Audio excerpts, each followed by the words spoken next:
Hi viewers, welcome to our channel. ప్రస్తుతం మనతో పాటు భరద్వాజ్ గారు సీనియర్ జర్నలిస్ట్ ఉన్నారు. వారితో ఒకసారి మాట్లాడదాం. సార్ నమస్కారం. సార్ నమస్తే అండి. సార్, బాలకృష్ణ గారు ఇండస్ట్రీలోకి అడుగుపెట్టి 50 సంవత్సరాలు పూర్తయిన నేపథ్యంలో ఒక వేడుక కూడా నిర్వహిస్తున్నారు. అయితే ఈ సమయంలో ఆయన మొదటి సినిమా తాతమ్మ కళ గురించి నెట్టింటి ఒక చర్చ అయితే జరుగుతుంది సార్. ఇది సెన్సార్ నిషేధానికి గురైంది అని చెప్పేసి అంటున్నారు. మరి ఏంటి, అప్పుడు ఏం జరిగింది, ఎందుకు సెన్సార్ దీన్ని నిషేధించింది, మీరు ఏం చెప్తారు సార్ ఈ సినిమా గురించి? అంటే బాలకృష్ణ కెమెరా ముందుకు వచ్చిన మొదటి సినిమా తాతమ్మ కళ. అవును, అది 74 ఆగస్టు నెలలో రిలీజ్ అయింది. అయితే నిజానికి 73లోనే కంప్లీట్ అయిపోయింది సినిమా. కంప్లీట్ అయిన తర్వాత సెన్సార్ లో ఇరుక్కుని ఫైనల్ గా కొన్ని కట్స్ తో అంగీకరించాడు ఆయన. కొన్ని కట్స్ తో ఓకే అనుకున్నారు, సినిమాని రిలీజ్ చేశారు. రిలీజ్ అయ్యి 50 రోజులు, 50వ రోజు పోస్టర్ పడింది. అప్పుడు దాని మీద చాలా కంప్లైంట్స్ వెళ్ళినాయి. ఈ లోపే ఈ వెళ్ళిన కంప్లైంట్స్ రీత్యా సినిమాని బ్యాన్ చేశారు. బ్యాన్ చేసిన తర్వాత మళ్ళీ సెన్సారు దానిలో అభ్యంతరకరమైనటువంటి సన్నివేశాలని పూర్తి స్థాయిలో తొలగించాలి అనే నిర్ణయం. దానికి రామారావు గారు మొదట అంగీకరించలేదు, తర్వాత అంగీకరించారు. ఆయన సొంత సినిమా అది. ఆయన మొదట కేంద్ర ప్రభుత్వానికి లెటర్ రాశాడు. అంటే నా అభిప్రాయం ఇది, అది మిస్కమ్యూనికేట్ అవుతోంది అన్న టోన్లో ఒక లెటర్ రాశాడు. దాని మీద కూడా ఎవరు స్పందించలేదు. ఆ గొడవ నడుస్తూనే ఉండేది.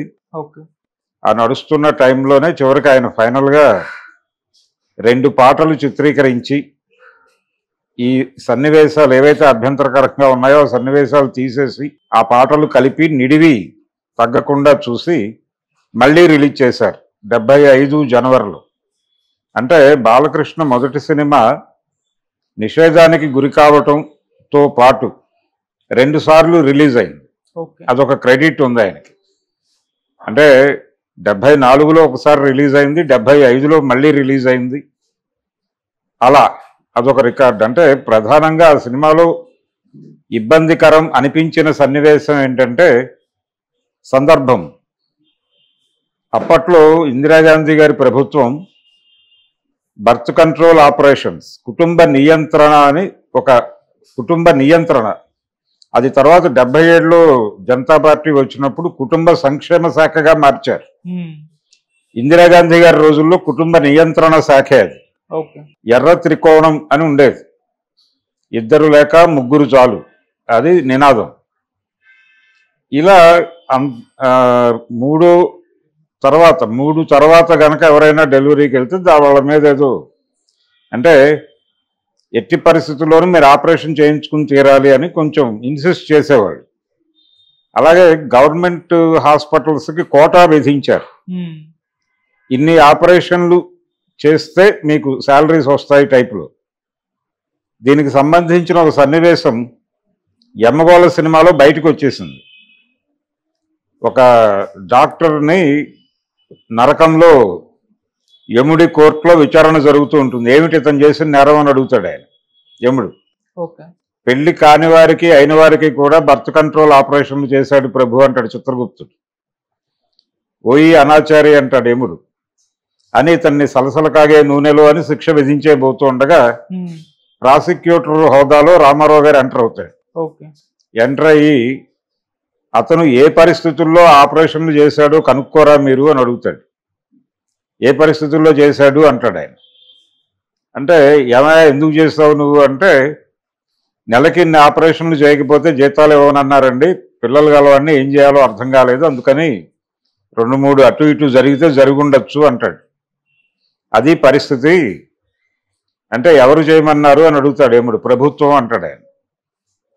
ప్రభుత్వం అని డౌట్ పడుతుండగా మళ్ళీ ఎన్టీఆర్ ఎంటర్ అయ్యి, ప్రభుత్వం కాదండి, ఏ అధికార హోదా లేకుండానే ప్రభుత్వాన్ని నడిపించిన ఒక యువజన నాయకుడు ఉన్నాడు, అతని నిర్వాకం ఇది అని సంజయ్ గాంధీ గురించి అన్యాపదేశంగా చెప్తాడు ఆయన. ఇదే ధోరణి తాతమ్మ కళలోనూ నడిచింది. తాతమ్మ కళలో ఇంకొక అడుగు ముందుకేసి ఈ దేశంలో దరిద్రానికి కారణం జనాభా అని చెప్పి మీరు ఈ బర్త్ కంట్రోల్ ఆపరేషన్లు చేసేస్తున్నారు, కానీ ఈ దేశంలో దరిద్రానికి జనాభా కారణం కాదు, సంపద అక్రమంగా పంపిణీ అయ్యింది. అంటే ఒక ఊళ్ళో 100 ఎకరాల పొలం ఉంటే 100 ఎకరాల మీద 2కో 3కో అధికారం ఉంటుంది. మిగిలిన వాళ్ళందరూ దానిలో పనిచేసుకుని బతుకుతారు. ఆ పని చేసుకుని బతికే వాళ్ళకి కూడా అందులో వాటా ఇస్తే వాళ్ళు దానిలో పని చేసుకుని వాళ్ళ పొలంలో వాళ్ళు పని చేసుకుని బతికేస్తారు కదా. మీరు ఇచ్చే కూలి డబ్బుల మీద బతకాల్సి వస్తుంది. వాళ్ళకి ఎక్కువ మంది పిల్లలు పుడితే వాళ్ళు ఆ పిల్లల్ని పెంచడం ఇబ్బంది అయిపోతుంది కాబట్టి దరిద్రం పెరిగి మీ మీద కోపం పెరుగుతుంది. అందుకని ఇది ఎక్కడ వర్గ పోరాటంగా మారుతుందో అని మీరు దాన్ని కంట్రోల్ చేయడానికి పిల్లలు పుట్టకుండా ఆపరేషన్లు చేయించుకోమని చెప్పి బలవంతంగా ఆపరేషన్లు చేసేస్తున్నారు. ఓకే, ఇది కారణం అని ఎస్టాబ్లిష్ చేస్తూ ఒక 2-3 సీన్స్ ఉన్నాయి దానిలో. అది అభ్యంతరకరం. అందులో పైగా భానుమతి క్యారెక్టర్తో ఒక డైలాగ్ పెట్టాడు ఆయన. మేము కంటాం, మేము అంటే ఇప్పుడు ఆయన కంపారిజన్ కూడా తీసుకొస్తాడు. గాంధీ వాళ్ళ తల్లికి ఎన్నో కొడుకు, అంబేద్కర్ వారి తల్లికి ఎన్నో కుమారుడు, ఇలా పెట్టి నువ్వు చెప్పిన పద్ధతిలో ఒకళ్ళకో ఇద్దరికో ఆపరేషన్లు చేస్తే వీళ్ళందరూ పుట్టేవాళ్ళ లాంటి లాజిక్లు కూడా నడుస్తాయి ఆ సినిమాలు.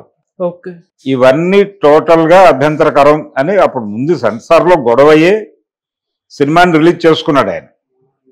రిలీజ్ అయిన తర్వాత మళ్ళీ వివాదం రేగింది. వివాదం రేగి ఇది పూర్తిగా కట్ చేయలేదు, మినిమం అంటే కొన్ని డైలాగ్స్ మాత్రమే తీసేసి సినిమా రిలీజ్ చేశారు. ఇది కరెక్ట్ కాదు. ఇప్పటికీ కేంద్ర ప్రభుత్వ విధానాన్ని విమర్శిస్తూ ఇందులో కంటెంట్ ఉంది అని కంప్లైంట్లు వెళ్ళినాయి. ఆ కంప్లైంట్ల మీద స్పందిస్తూ బ్యాన్ చేశారు సినిమాని 74లో. బ్యాన్ చేసిన తర్వాత ఆయన పోరాటం ఆయన చేసి ఫైనల్గా వదిలేసుకున్నాడు. అలా 2-3 సినిమాలు కనిపిస్తాయి ఆయన చరిత్రలో.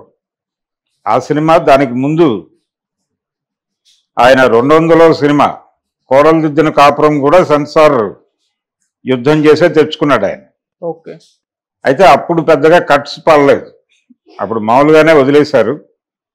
దానిలో ఏం చేశాడంటే ఆయన పుట్టపర్తి సాయిబాబా మీద దాడి చేశాడు.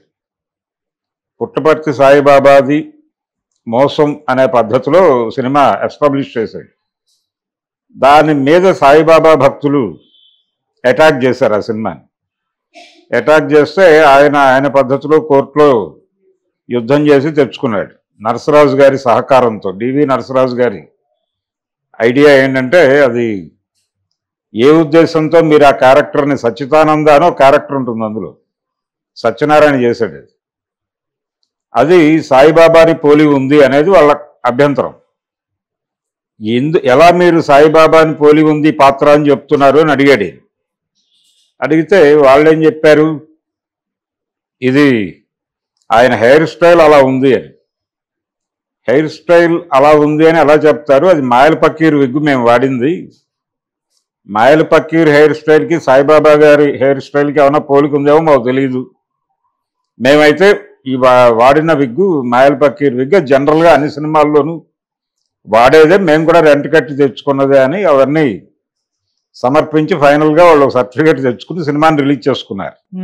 ఇలా ఆయన ఆ సమయంలో సెన్సార్తో ఇబ్బందులు ఇలా నడిచాయి. తాతమ్మ కళలో ఇంకొంచెం ఎక్కువ గొడవైంది. ఆ తర్వాత ఆయన యమగోళలో కూడా ఇదే కంటెంట్తో నడిచాడు. అయితే ఆ 2 సినిమాలకి ఆయనే నిర్మాత కాబట్టి ఇబ్బంది లేదు. యమగోళకి ఆయన నిర్మాత కాదు, వెంకటరత్నం గారి నిర్మాత. వెంకటరత్నం గారిది కూడా నిమ్మకూరే. ఆయన ఏం అనలేని పరిస్థితి. సెట్లో నరసరాజు గారు, రామారావు గారు కలిసి కూర్చుని డైలాగ్స్ని ఇంప్రవైజేషన్ పేరుతో మార్చేవాళ్ళు. ఈ మార్పులు ఎక్కడ సెన్సార్లో ఇరుక్కుని ఇబ్బంది పెడతాయో అని ఆయనకు టెన్షన్. ఇది నరసరాజు గారు తన ఆత్మకథలో రాశాడు.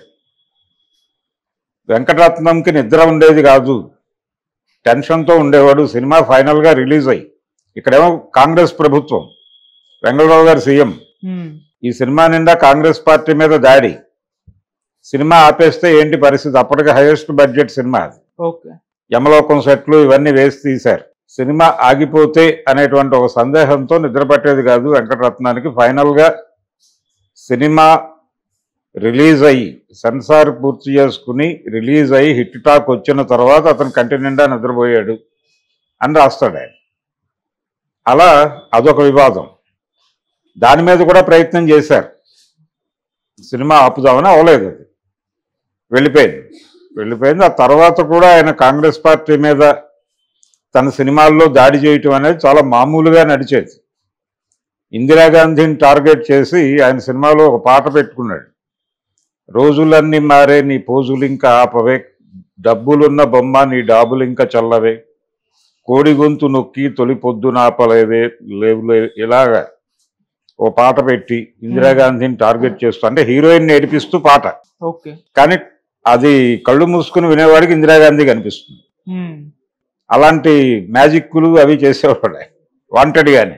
అలా బాలకృష్ణ గారి సినిమా సెన్సార్లో ఇరుక్కుంది, బ్యాన్ అయింది, మళ్ళీ రిలీజ్ అయింది, అలా నడిచింది. అంటే ఒకే సినిమా 2 సార్లు రిలీజ్ అవ్వటం, అది మొదటి సినిమాకి సంభవించటం అనేది ఒక రికార్డు ఆయన జీవితంలో. రెండోది మొదటి సినిమా బ్యాన్ అవ్వటం అనేది ఒక రికార్డు. అలా 2 రికార్డులతో జీవితం ప్రారంభమైంది. Thank you so much sir. Thank you.